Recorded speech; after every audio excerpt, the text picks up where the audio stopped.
Welcome to Omni Tales.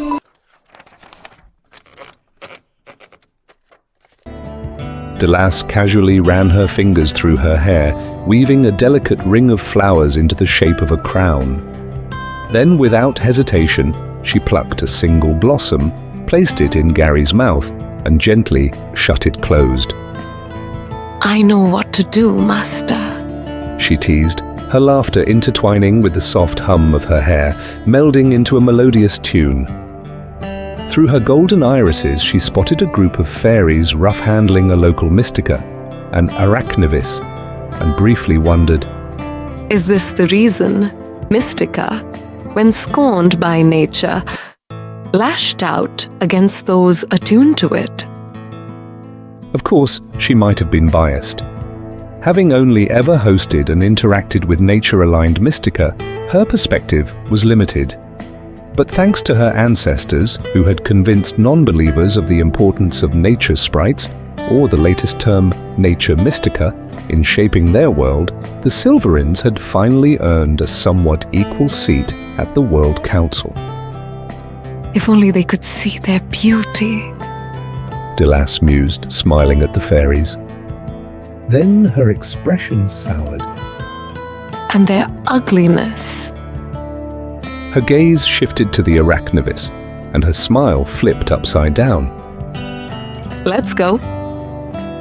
With a practiced ease, Delas charmed the fairies away, guiding them toward the overhead branches with a gentle sway of her hands.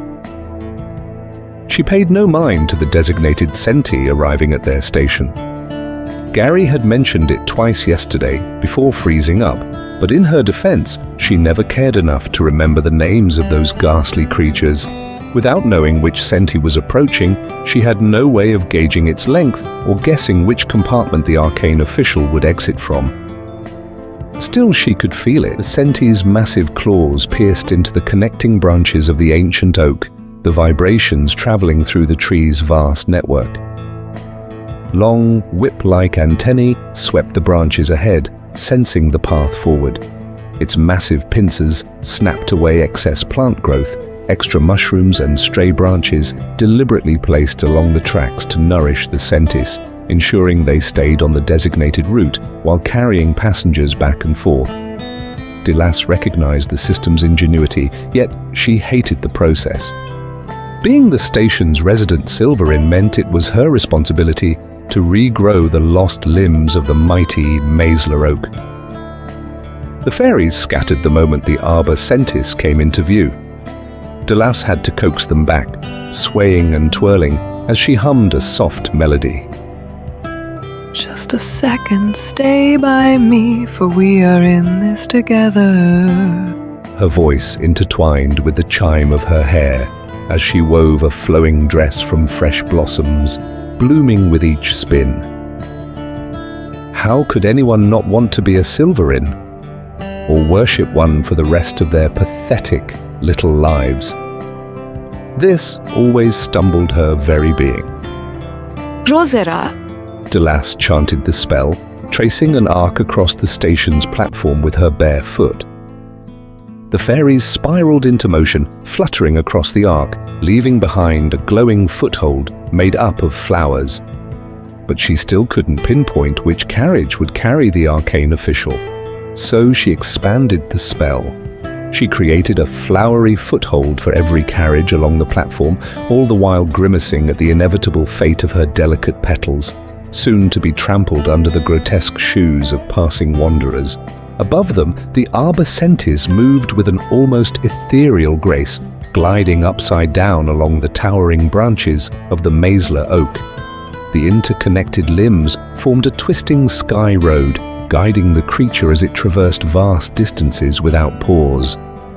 With each step of its massive legs, the Arbor Centis moved with effortless power, never once straying from the grub-lined branches it clung to. And stopping such a humongous beast? That required something larger, or something far more magical, to halt its million ceaseless steps. Taku, Tentom, Delas whispered to the ancient oak. At the edge of the platform, a gigantic mushroom erupted from the wood, growing fast enough to halt the arbor sentis in its tracks. Each time the senti tore off a massive bite, the mushroom regrew, larger, stronger, buying the passengers enough time to disembark.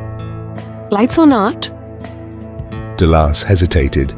She hadn't confirmed the official's request. Playing it safe, she beckoned the lymphs nesting in the overhead branches. In response, the tiny creatures cleared small pockets in the leaves, allowing slivers of sunlight to pierce through.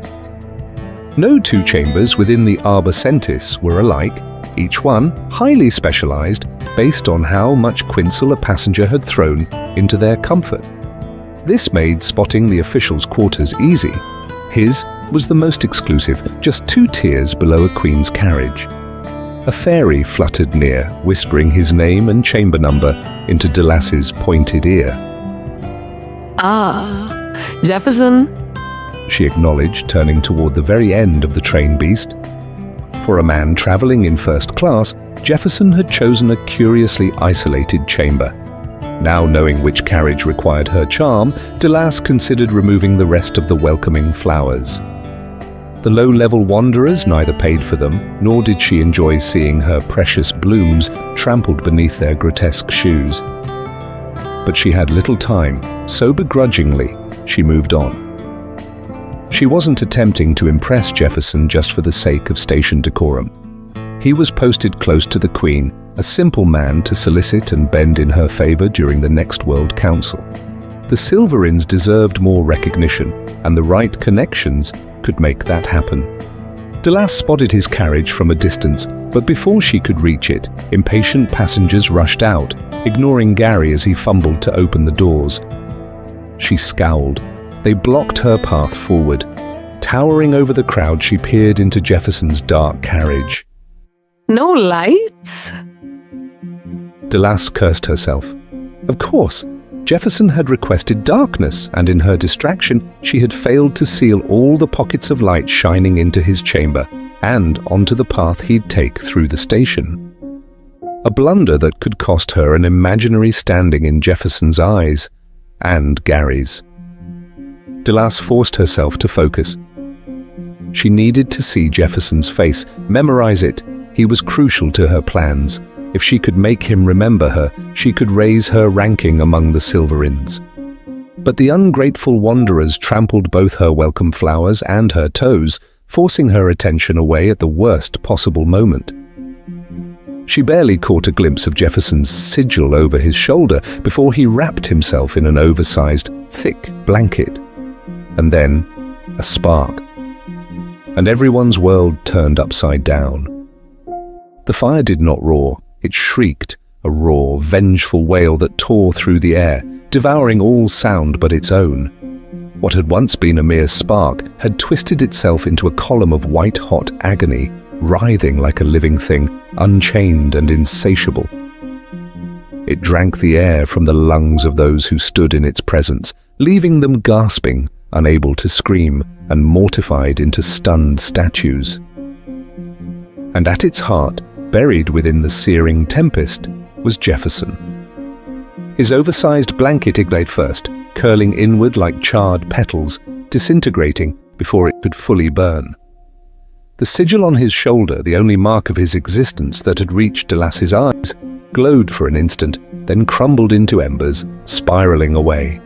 His flesh, his bones, his very presence became fuel for the unnatural blaze.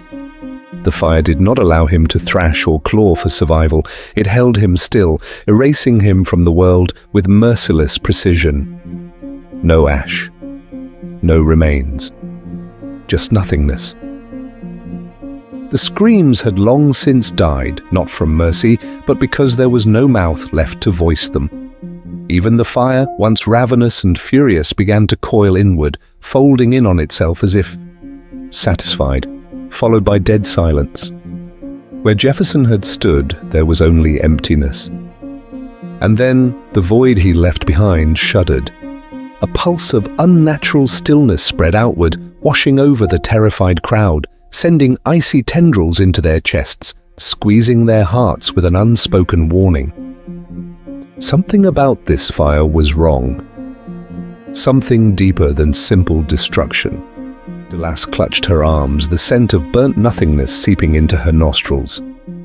Her mind whispered a truth she dared not speak. Fire does not erase. It blackens. It leaves traces. But here, in this forsaken moment, there was nothing left of Jefferson. Not even his shadow. End of Chapter 2. Make sure to please the almighty algorithm on your way out, and that shall notify you on the next chapter's release. See ya in the next one.